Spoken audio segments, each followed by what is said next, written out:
நம்ம ஐசியு ஆளுநர் இருக்காருல்ல, அதனால புதுசா ஐசியு ஆளுநர் தானே கேட்குறீங்க.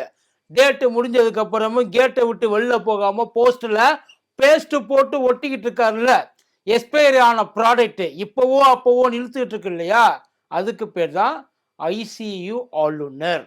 அந்த ஐசியு ஆளுநர் இதுக்கு முன்னாடி தமிழ்நாட்டுக்கு வர்றதுக்கு முன்னாடி பயங்கர கத்தா இருந்தார். அவர் பேரை சொன்னாலே வந்து அவனுக்கு வந்து புல் அரிக்கும், அப்படியே முடியெல்லாம் வந்து எந்திரிச்சு நிற்கும். அந்த அளவுக்கு அப்படி ஒரு பில்டப் அவருக்காக வச்சிருந்தாங்க. அவரை கொண்டாந்து தமிழ்நாட்டை போட்டா தமிழ்நாட்டு கண்ட்ரோலை நம்ம எடுத்துடலான்னு அவங்க தப்பு கணக்கு போட்டாங்க. அவங்க தான் போட்டாங்கன்னு சொல்லி இவர் வரலாமா? கத்தோட வந்து அவரை நம்ம முதல்வர் ஃபுட்பால் மாதிரி எத்தி எத்தி விளையாண்டாப்புல. ஒவ்வொரு முறையும் இவர் அடிக்கிறப்ப மாளிகைக்கு போயிட்டு பாத்ரூம்ல தண்ணியை போர்ஸா திறந்து விட்டு தான் அழுவாப்புல. ஆனா இந்த தடவை அவர் அடிச்சது அவரால் வலி தாங்க முடியல.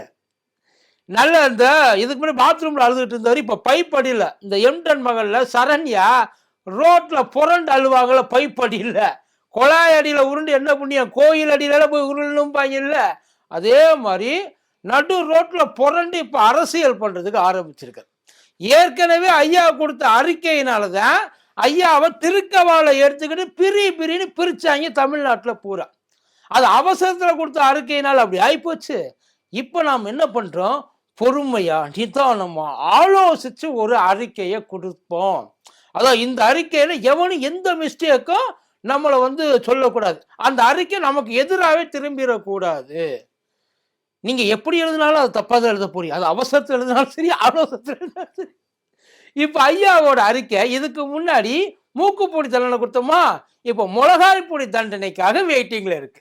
போட்டுருவோமா?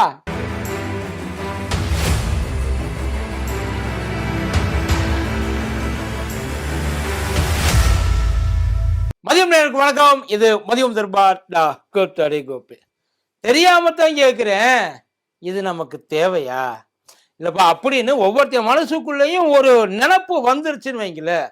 ஏன்னா ஐயா பண்ற காரியங்கள் அப்படி. இவருக்கு தமிழ்தாய் வாழ்த்தும் பிடிக்காது, தமிழ்நாடும் பிடிக்காது, பெரியாரை பிடிக்காது, அண்ணாவை பிடிக்காது, அம்பேத்கரை பிடிக்காது, காமராசரை பிடிக்காது, கலைஞரை பிடிக்காது. ஆனா ராஜ்பவனை மட்டும் பிடிச்சிருக்கு. இதை வச்சுக்கிட்டு நம்ம என்னங்க பண்றது அப்படின்னு ஒவ்வொருத்தரும் இப்ப இதுக்கு முன்னாடி அவரால் பாதிக்கப்பட்டவங்க தான் புலம்புனாங்க. இப்ப அவரால் நேரடியா பாதிக்கப்படாம மறைமுகமா பாதிக்கப்படுற இல்லைங்களா, அவங்களும் புலம்ப ஆரம்பிச்சிட்டாங்க. இதை எதுக்கு தேவையில்லாம தண்டத்துக்கு நம்ம தலைமையில தூக்கிட்டு திரியணும்? வேலைக்கு சோறு, போயிட்டு வர்றதுக்கு பெட்ரோலு, அதுக்கப்புறம் விமான காசு, போக்குவரத்து, டீ பார்ட்டி, இந்த ப்ரெஸ் ரிலீஸு, ப்ரெஸ் எல்லாத்துக்கும் இவ்வளவு பெரிய இடத்த கொடுத்து இதுக்கு சோத்தா போட்டு சுகமா வச்சிருந்தா, சௌரியமா வச்சிருந்தா, தின்னு விட்டு சும்மா இருக்க முடியாம அவர் அப்புறம் என்னதான் பண்ணுவாரு, கொழுப்படுத்து ஆடத்தான் செய்வாருன்ற நினப்பு அத்தனை பேருக்கும் மனசுக்குள்ள வந்துருச்சு. இப்போ ஐயா ஆர்.என். ரவி இருக்காரு இல்லையா, அவரை வந்து ரொம்ப உக்கிரப்படுத்துற ஒரு விஷயம். இது நாள் வரைக்கும் எவ்வளவோ அடிச்சிருக்காங்க, பட் என்ன அடிச்சாலும் அதுக்கு வந்து ஐயாவோட ரியாக்ஷன் அதாவது அங்க போயிட்டு தான் ஆகுமே தவிர நேரடியாக ஐயா கிட்டேருந்தே எப்பயுமே ரியாக்ஷன் வராது. ஆனா இப்போ வந்துருச்சு. ஏன் அப்படின்னா அவரு முதல்வர் கிட்டத்தட்ட எப்படி பண்ணியிருக்காருன்னா, எப்ப பாரு ஊருக்குள்ள பஞ்சாயத்து பண்ணிட்டு போயிட்டு இதுல ஆபீஸ்ல உன் கம்பெனியில வேற யாரும் பெரிய மனுஷன் இருந்தா வர சொல்லு போ அப்படின்னு சொல்லி அடிச்சு சின்ன புள்ளத்தனமா அப்படின்ற ஒரு வார்த்தையை சொல்லிட்டாரு. அதுல ரொம்ப ஹர்ட் ஆயிடுச்சு. அதுக்கு உடனே போடாம ஏற்கனவே எழுதி வச்சிருந்ததை ஒன்று போட்டு வாங்கி கட்டிக்கிட்டாரு இல்லையா, அதனால அந்த மாதிரி போடாம நாம ஒன்று உட்காந்து ஒரு 13 பேர் கொண்ட குழுவை வச்சு நம்ம டிஸ்கஸ் பண்ணி ஒன்றை போடுவோம்னு சொல்லி தான் பொறுமையாக ஒன்று போட்டிருக்காரு. அவர் சொன்னதுக்கு, ஐயா முதல்வர் சொன்னதுக்கு பதில் அந்த ட்வீட்டை நான் அப்படியே வாசிக்கிறேன். முதல்ல திரு எம்.கே. ஸ்டாலின் அவர்கள் அவரை டேக் பண்ணியிருக்காரு. தேசிய கீதத்துக்கு உரிய மரியாதையை வலியுறுத்துவதையும் அரசியல் அமைப்பில் கூறப்பட்டுள்ள அடிப்படை கடமைகளை செய்ய சொல்வதையும், அதாவது தேசிய கொடிக்கும் அரசியல் அமைப்போட அடிப்படை கடமை சொன்னதுக்கும் அபத்தமானது மற்றும் சிறுபிள்ளைத்தனமானது. அபத்தமானதுன்னா என்ன தெரியுமா? கேனத்தனமா என்னத்தையாவது பண்ணிக்கிட்டு இருக்காதயா அப்படின்னு சொல்லுவாங்கல்ல, உங்களுக்கு புரியறதுக்காக சொல்றேன். அதான் அபத்தமானது. சிறுபிள்ளைத்தனமானது வளரவே இல்லையா?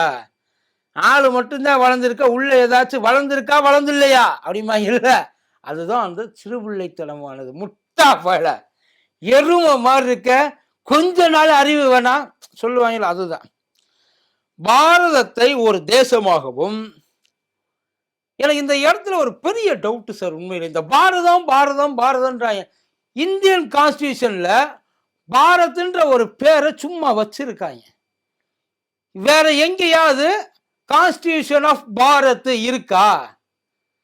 அதாவது இந்திய தேசிய சட்டம் தானே இருக்கு. பாரதிய தேசிய, அதுக்கு தான் இவங்க இப்ப இதை மாத்தி இருக்காங்க. வேற கொஞ்சம் கொஞ்சமா கொண்டு வரது அந்த பாரதம் பாரதம் பாரதம். எவன் எங்க உங்களுக்கு பாரதம்னு கொடுத்துருக்காங்க? இந்தியன் பிரைம் மினிஸ்டர் அப்படிதான் சொல்றாங்க. எங்களுக்கு இந்தியா தாப்பா தெரியும், எங்களுக்கு பாரதம் தெரியாதுப்பா. நீங்க இப்ப எதை சொல்லிருக்கீங்க? பாரதம்னா எதை சொல்றீங்க? அதுக்கு முதல்ல விளக்கத்தை சொல்லுங்க. பாரதம் பாரதம்ட்டு இந்திய தேசிய, இந்தியான்னு போட்டு உங்களுக்கு இந்தியான்ற பேர் உங்களுக்கு பிடிக்கலையா என்ன? இந்தியான்ற பேர் அசிங்கமா இருக்கா என்ன? இந்தியான்ற பேர் உங்களுக்கு வந்து காதுல வந்து பாஞ்சா உங்களுக்கு ஏதாவது காதுக்குள்ள ஏதாவது கோணுசியை வச்சு குத்துற மாதிரி இருக்கான்னு ஏன் இந்தியான்னு சொல்ல மாட்டீங்களா? இப்ப பாரதம் சொல்ற எல்லாத்துக்கும் நான் இன்னொன்னு கேட்கிறேன். இந்தியான்னு சொல்றதுல உங்களுக்கு என்னடா இலக்காரம்? இந்தியான இலக்காரமா? இந்தியான ஏளனமா? பாரதம்னு சொன்னாதான் இத்தனை நாள் அப்படித்தானே சொல்லிட்டு இருந்தியா? இப்ப என்ன புதுசா உங்களுக்கு?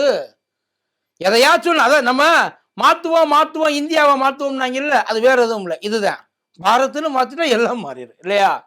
சரி, ரைட். பாரதத்தை ஒரு தேசமாகவும் அதன் அரசியல் அமைப்பாகவும் ஏற்றுக்கொள்ளாத ஒரு மதிக்காத ஒரு தலைவராக இருக்கும் அவர்.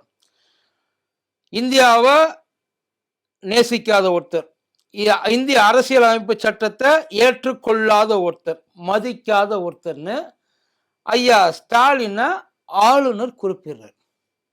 அவர் ஒருவேளை இந்திய தேசிய அந்த அரசியலமைப்பு சட்டத்தை மதிக்கல, இந்தியாவை மதிக்கல அப்படின்னா உங்களையும் ஐயா மோடியையும் அவர் போயிட்டு மரியாதை நிமித்தமா நீங்க வர்றப்போ உங்களை பார்க்க வேண்டிய அவசியம் இல்லை, உங்களை கூட்டிட்டு வர வேண்டிய அவசியம் இல்லை.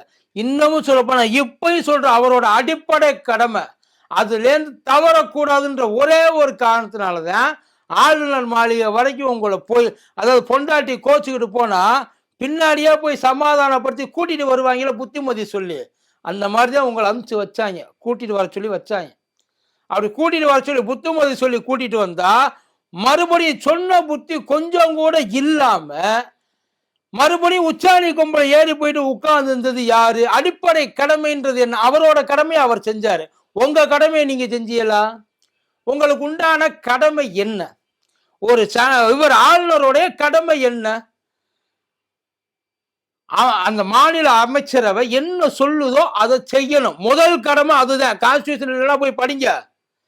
ஆளுநர் மாநில அமைச்சரவைக்கு கட்டுப்பட்டவர். தன்னாட்சி எல்லாம் நடத்த முடியாது. மன்னராட்சி மாதிரி நான் சொல்றதுதான் கேட்கணும், வேற எவன் சொல்றதையும் கேட்க கூடாது. எனக்கு முதல்வர் எல்லாம் ஒரு ஆளே கிடையாது. எனக்கு அந்த மக்கள் அந்த இதுல உட்கார்ந்துருக்காங்க, சட்டசபையில உட்கார்ந்துருக்காங்கல்ல, அவங்க யாருமே எனக்கு அடிமைகள். நான் சொல்றது அவங்க கேட்கணும், அவங்க சொல்றது நான் கேட்க வேண்டிய அவசியம் இல்லை. அப்படிலாம் உங்க இஷ்டத்துக்கு நீங்க சொல்ல முடியாது. நீங்க உருவாக்கின அந்த பாரதிய சமிதி சட்டமா அதுல எல்லாம் அதுவும் கிடையாது. இதுல உள்ளதுதான் அதுலயும் இருக்கு. அந்த அடிப்படை கடமையை நீங்க செஞ்சீங்களா? உண்மையிலேயே அரசியலமைப்பு சட்டத்தை மதிக்கிற ஒரு ஆளா இருந்தா என்ன பண்ணிருக்கணும்? கடைசி வரைக்கும் இருந்து அவங்க உரைய பிடிக்குதோ பிடிக்கலையோ வாசிச்சுட்டு இருந்து இறுதியா அந்த தேசிய கீதத்தை போட்டு முடிச்சதுக்கு அப்புறம் நடந்து போய் நீங்க என்ன வேணாலும் பேசியிருக்கலாம். உண்மையிலேயே அப்ப ஆளுநரை பிடிக்காதவங்க கூட அவர் கடமையை அவர் செஞ்சுட்டாருப்பா. உண்மையில இந்திய தேசிய அரசியலமைப்பு சட்டத்தை அவர் மதிச்சாருப்பா. மதிச்சு விட்டு அவர் எல்லாத்தையும் முடிச்சதுக்கு அப்புறம் தான்ப்பா அது அவருக்கு உள்ளுக்குள்ள எவ்வளவு வலிச்சதோ பாவம். இருந்தாலும் இருந்து எல்லாத்தையும் செய்ய வேண்டியதெல்லாம் செஞ்சுட்டு தானப்பா போனார். சொல்லுவாங்களா மாட்டாங்களா? அன்னைக்கு அப்படி சொல்லுவாங்க இல்ல, விருட்டு நீங்க எந்திரிச்சு ஓடி போயிருவிய, நீங்க வந்து எதையுமே மதிக்க மாட்டிய, அது தேசிய கீதத்தை மதிக்க மாட்டிய, அரசியலமைப்பு சட்டத்தை மதிக்க மாட்டிய. ஆனா நீங்க மதிக்காம போயிட்டு மற்றவங்களை எவன் வந்து மதிச்சு அதையெல்லாம் வந்து நடக்கிறானோ அவனை பார்த்து மதிக்க தெரியாதவன், அவமதிப்பு பண்ணிட்டாரு, மரியாதை தெரியாதவரு அவருக்கு இந்தியாவுக்கு சம்பந்தமே இல்லை, அவரு இந்திய நாட்டோட எதிரி அப்படின்ற அளவுக்கு ஒரு கிரியேஷன், அப்படின்ற அளவுக்கு ஒரு கிரியேஷன். அதுல அடுத்த ஒரு வார்த்தை, கூட்டு நலன்கள் மற்றும் சித்தாந்தங்களின் உண்மையான நோக்கங்களை வஞ்சகம் செய்வதற்கு நன்றி. கூட்டு நலன், முதல்ல கூட்டு நலன்னா என்னன்னு தெரியுமா சார்? உங்களுக்கு புரியுற மாதிரியே சொல்லணும். ஆளுநரும் அந்த மாநிலத்தை ஆளுகின்ற அரசும் ஒன்னா சேர்ந்து அந்த மாநிலத்தில் இருக்கிற மக்களுக்கு என்ன நல்லது செய்ய முடியும் அப்படின்னு யோசிக்கிறாங்க பத்தியலா, அதுதான் கூட்டு நலன். அந்த மாதிரி யோசிக்கிறதுக்கு எத்தனையோ முறை உங்ககிட்ட கெஞ்சி இருக்காங்க.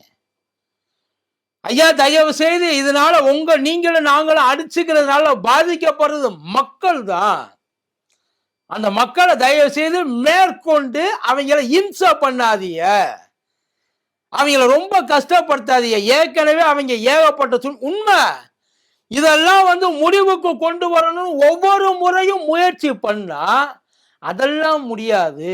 நான் ஏன் இஷ்டப்படிதான் நடப்பேன், எவன் எக்கேடு கட்டா எனக்கு என்ன, இவங்களுக்கெல்லாம் கொண்டாடுறதுக்கா என்னைய கொண்டாந்து இங்க உட்கார வச்சிருக்காங்க அப்படின்ற மாதிரி நம்ம நடந்தோம்னா அதுக்கு பேர் கூட்டு நலனா சார்? இல்ல நீங்க எந்த கூட்டு நலனுக்கு ஒர்க் அவுட் பண்ணிட்டு இருக்கீங்க? மேல சென்ட்ரல் கவர்மெண்ட்ல இருந்து ஸ்டேட்டுக்கு இடையில இருக்க அந்த கூட்டு நலன், அரசியல் கூட்டு நலனுக்காக மட்டும்தான் உங்களை கூப்பிட்டு கொண்டாந்து இங்க உட்கார வச்சிருக்காங்களா? நம்ம கேட்கல சார், நீங்க வச்சிருக்கிறதுனால கேட்கிற கூட்டு நலன்கள், சித்தாந்தங்களின் உண்மையான நோக்கங்கள். என்ன சித்தாந்தம்? என்ன சித்தாந்தம்? சமஸ்கிருதத்தை தூக்கி கொண்டாந்து இங்க வச்சுக்கிறது, வள்ளுவருக்கு காவிய போட்டுக்கிறது, இன்னும் வேற என்னென்ன சித்தாந்தம் உங்களுக்கு இருக்கு? இந்துத்துவம் ஒட்டு மொத்தமா நீங்க எண்ணத்தை இது வரைக்கும் உருவாக்கி வச்சிருக்கீங்க, அதை கொண்டாந்து இங்க திணிக்கிறது. இதுதான் உங்க சித்தாந்தமா? காலை கழுவுறது, கையை பிடிச்சி அமுக்கி விடுறது, குருகுலம் கொண்டு வர்றது, உங்க சித்தாந்தத்தை கொண்டாந்து இங்க விதைக்கிறதுக்கு இது இடம் கிடையாது. இதைத்தான் அவங்க ஆரம்பத்துல இருந்து சொல்லிட்டு இருக்காங்க. இந்த அவர் வாயாலே வந்துருச்சு. மேல அவங்க போஸ்ட் மேனா இருக்கணும். அந்த போஸ்ட் மேனு இங்கேருந்து அங்கேயும் அங்கேருந்து இங்கேயும் கொண்டாந்து கொடுக்குற இடையில ஒரு நியாயமான போஸ்ட் மேனா இருக்கணும். ஒன்லி அங்கேருந்து only incoming no outgoing அப்படின்னு உட்கார்ந்து இருந்தா அந்த போஸ்ட் மேன் எங்களுக்கு தேவையே இல்லை. இதைத்தான் சொல்றாங்க எத்தனை பேர். இத்தகைய ஆணவம் நல்லதல்ல. யாருக்கு ஆணவம்? ஐயா முதல்வருக்கா, ஸ்டாலின் ஐயாவுக்கு ஆணவமா? யாரு மேல ஆணவம்? எங்க மேல ஆணவமா, உங்க மேல ஆணவமா, இல்ல உங்களுக்கு மேல இருக்காங்கல்ல அவங்க மேல ஆணவமா? ஒருவேளை உங்களுக்கு அவர் செய்யறது ஆணவம் அப்படின்னு தோணுச்சுன்னா அது உங்களுக்கு தோணலாம், தப்பு இல்லை. இந்த சொல்லிட்டீங்களா, அப்புறம் என்ன இருக்கு? அந்த ஆணவத்துக்கு சரியான ஒரு பதிலடியை நீங்க தரணும்னு நான் இப்ப கேட்டுக்கிறேன். உண்மையிலேயே இறங்கி வாங்க, உங்க ஆளுநர் போஸ்ட் ரிசைன் பண்ணுங்க. உண்மையிலே நீங்க சொல்ற மாதிரியே நானும் சொல்றேன், ஐயா சிஎம் ஸ்டாலின் ஆணவத்துல ஆடுறாப்புல, கொஞ்சம் நெஞ்ச ஆட்டம் இல்ல, உச்சத்துல போய் ஆடுறாப்புல. அந்த ஆணவத்தை அடக்கிறதுக்கு நீங்க தான் சரியான ஆளு. அந்த குதிரைக்கு ஏத்த சரியான ஜாக்கி நீங்க தான். உங்களால மட்டும்தான் அந்த காளையை அடக்க முடியும். நான் சொல்றேன், இப்ப இந்த முதல்ல தண்ணிக்குள்ள போட்டு ஆடும், அந்த முதலைய உள்ள பூந்து தண்ணிக்குள்ள இறங்கி வாயை பிடிச்சி கிழிக்கிற ஒரே வீரன் நீங்க தான், நான் நம்புறேன். என்ன பண்ணுங்க, ஆளுநர் போஸ்ட் ரிசைன் பண்ணிட்டு நேரா இப்ப ஈரோடு இடைத்தேர்தலுக்கு போயிருங்க. ஈரோடு இடைத்தேர்தலுக்கு போயிட்டு எலெக்ஷன்ல நில்லுங்க. தமிழ்நாட்டு மக்களுக்காக நீங்க எவ்வளவு கஷ்டப்படுறீங்கன்னு எங்களுக்கு தெரியாமலா இருக்கு. நாங்க படுற கஷ்டத்தை பார்த்து நெதமும் நீங்க நித்த ரத்த கண்ணீர் வடிக்கிறது எங்களுக்கு தெரியாமலா இருக்கு. நீங்க நில்லுங்க. அங்க இருக்கிறவங்க ஓட்டு போடுவாங்க, உங்களை ஈரோடு பிரதிநிதி ஆக்கிடுவாங்க. சட்டசபைக்கு உள்ள போய் என்ன கிழிக்கணுமோ கிழிங்க. 2026 மறுபடியும் வாங்க. பாசகவோட மாநில தலைவரா கூட வேண்டாம், பாசகவோட நலம் விரும்பியா உள்ள வாங்க, இல்லையா தனிச்சையா உள்ள வாங்க. நில்லுங்க, ஒரு கட்சி ஆரம்பிங்க, தமிழ்நாட்டில் போட்டி போடுங்க, சிஎம் ஆகுங்க, ஸ்டாலினுடைய கொட்டத்தை அடக்குங்கன்னு சொல்லி கேட்டுக்கிறோம். பண்ணுவீங்களா? செய்யுங்க, ஏத்துக்கிறோம். ஆனா அப்போ ஒத்துக்கிறோங்க. அதை விட்டுட்டு வெறும் ட்விட்டர் போட்டு உட்காந்தீங்கன்னா இது எதுக்காக உட்கார்ந்துருக்கிய? அதுலயும் அடுத்து இன்னொரு ட்வீட் தான் அருமையான ட்வீட். பாரதமே உயர்ந்த தாய் என்பதையும், அப்ப தமிழ் தாய் யாரு? எங்களுக்கு தமிழ் தாய் யாரு? முதல்ல அம்மா, அதுக்கப்புறம் தான் பாட்டி. புரியுதா இல்லையா? அப்பா, அதுக்கப்புறம் தான் தாத்தா. தாத்தா மூலியமா நாங்க வரலாம். ஆனா எங்களுக்கு அப்பா தான் முக்கியம். அதுக்கப்புறம் தான் தாத்தாவ நாங்க கண்டுக்குவோம். சரியா? அதுக்கப்புறம் அவளது குழந்தைகளுக்கு அரசியல் அமைப்பே உயர்ந்த நம்பிக்கை. பாரத மாதாவோட குழந்தை யாருன்னு நினைக்கிறிய? அதாவது தமிழ்நாடு மாதிரி இந்தியாவில் இருக்கிற எல்லா ஸ்டேட்டும் சேர்ந்தாதான் பாரத மாதா. இல்லைன்னா அது வெறும் காத்துதான், வெற்றிடம் தான். பிரிச்சு விட்டீங்கன்னு வைங்கள, வெற்றிடம் தான். சேர மாட்டேன்னு சொன்னா முடிஞ்சு போச்சு. தேர் இஸ் நோ பாரத மாதா. சேர்ந்து இருக்கிற எங்களை அதை சேர்ந்து இருக்கிற நம்மளை வெட்டி விடுறதுக்கான வேலையை பார்த்துக்கிட்டு இருக்காங்க. வேற எதுவும் கிடையாது. அதுக்கப்புறம் அரசியல் அமைப்பே உயர்ந்த நம்பிக்கை. அவர்கள் இத்தகைய வெட்கக்கேடான அவமானத்தை விரும்பவோ பொறுத்து கொள்ளவோ மாட்டார்கள்.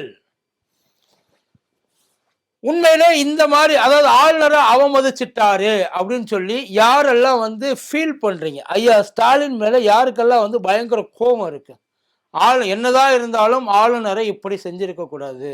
சில பேர் இருக்காங்க, என்னங்க இவ்வளவு மரியாதையா நடத்துறிய அவரை, இவ்வளவு மரியாதையா உங்களுக்கு தேவையான அந்த மாதிரி சொல்லல. இப்படி பண்றதுல ஆளுநரோட மனசு கஷ்டப்பட்டுச்சு. இவ்வளவு ஒரு நல்ல மனுஷரு தமிழ்நாட்டுக்காக எவ்வளவோ தியாகங்களை பண்ணியிருக்காப்புல, தமிழ்நாட்டுக்காக எவ்வளவோ திட்டங்களை கவர்மெண்ட்ல பேசி வாங்கி கொடுத்துருக்காப்புல, தமிழ்நாட்டுக்கு கிடைக்காத பல விஷயங்களை போராடி அவர் தனி ஒரு மனிதனா போராடி ஒரு ஆளுநரா நின்று அரசாங்கத்துக்கு பக்க பலமா இருக்கிறாப்புல அப்படின்னு எத்தனை பேர் நம்புறிய? இதெல்லாம் இருந்திருந்தா அவங்க ஏங்க உங்க கூட சண்டை ஓட போறாங்க? இதெல்லாம் இருந்தது. ஆனா இப்ப எதுவுமே ஆக்சுவலி இந்த இடத்துல இந்த ஒரு விஷயம் தேவையில்லாத ஒரு விஷயம். அவர் சொல்லி முடிச்சுட்டு போயிட்டாரு. சின்ன பிள்ளை தனமா பண்ற அவர் சொன்னதுல என்ன தப்பு? வர்ற வாக்கிங் போற, நீ மாட்டுக்கு அதுக்கப்புறம் விருட்டு இது என்ன சட்டசபைன்னு நினைச்சீங்களா இல்ல சென்ட்ரல் பார்க்குன்னு நினைச்சீங்களா? நீங்க மாட்டுக்கு வந்து உங்க இஷ்டத்துக்கு போறதுக்கு அது நிஜமா சார்? ஏதோ கல்யாண ஃபங்க்ஷன் அட்டன் பண்ண மாதிரி எனக்கு டைம் ஆச்சு, நான் கிளம்புறேன், நீங்க அப்புறமா தாலி கட்டி எங்கிட்டு போயிட்டாப்புல. கல்யாண வீட்டுக்கு வந்தா கூட தாலி கட்டவரை இருந்து எடுத்து கொடுத்துட்டு ஆசீர்வாதத்தை கொடுத்துட்டு போறதுதான் மரியாதை. அப்பத்தான் பெரிய மனுஷன். அதை விட்டு எனக்கு வேற வேலை இருக்கு, என்னை மதிக்கல, என்னை வந்து ஒழுங்கா வந்து உட்கார வைக்கல, எனக்கு வந்து வந்தோடனே சூஸ் கொடுக்கல, ஆனா நியாயமா இது அத்தனையும் அவங்க கொடுத்த அரசியலமைப்பு சட்டத்தை மதிக்கல அப்படின்னு சொன்னா உண்மையிலே இதை தாண்டி ஒரு கேவலமான அரசியல் வேற ஒரு ஆளுநர் எப்படி பண்ண முடியும்? ஒரு மசோதாவை மாநிலத்துக்காக ஏற்பாடு பண்ணி உங்ககிட்ட அனுப்பிச்சாங்கன்னா அந்த மசோதாவை வச்சு குஷன் சீட்ல போட்டு உட்கார்ந்து விளையாடுவிய? எத்தனை நாளைக்கு விளையாடுவிய? நீங்க எல்லாம் அரசியலமைப்பு சட்டத்தையும் பாரத தாயையும் அதோட குழந்தையும் பத்தி நீங்க பேசலாமா? என்ன ரைட்ஸ் இருக்கு உங்களுக்கு அதை பத்தி பேசுறதுக்கு? இது வரைக்கும் நீங்க தமிழ்நாட்டுக்காக என்ன வாங்கி தந்திருக்கீங்க அதை சொல்லுங்க. ஒரு ஆளுநரா இது வரைக்கும் என்ன பண்ணிருக்கீங்க? நான் சொந்தமாவே கேட்கிறேன். ஆளுநரா இது வரைக்கும் என்ன பண்ணிருக்கீங்க தமிழ்நாட்டு மக்களுக்காக?